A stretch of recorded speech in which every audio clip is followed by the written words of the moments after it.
I've had a lot of great teachers, both on the undergraduate and graduate level, but my way to Jewish studies, and particularly to the study of modern Israel, was a little unusual in that I didn't really choose that path until I was well into graduate school.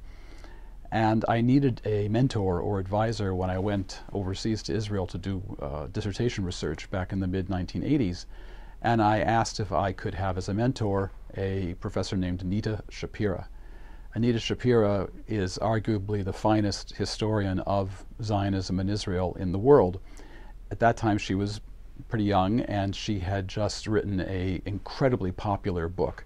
It was a 2-volume biography of the labor Zionist ideologue and leader Beryl Katznelson. It's one of the first books I ever read in Hebrew. It was beautifully written, and there's something about her scholarship and her as a person that have influenced me deeply, really up to the present. One is that Anita Shapira she is a great writer, and I really do pay a lot of attention to writing, to descriptive power. But more important, she understands the relationship between history as the story of individuals struggling to make their way in a world that is not of their own making, and then their attempts to actually change that world. So many of her books have been biographies, and even though I've only written one biography, I always keep in mind the notion that history it's always the micro and the macro are inseparable.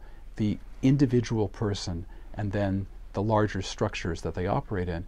And her books about the rise of Zionism, the origins of the State of Israel, its development ever since, have influenced me enormously.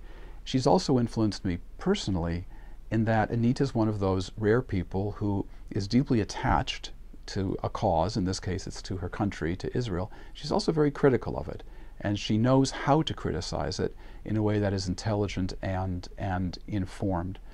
So I've seen her as a model, as a scholar, and in more recent years as a colleague and as a friend.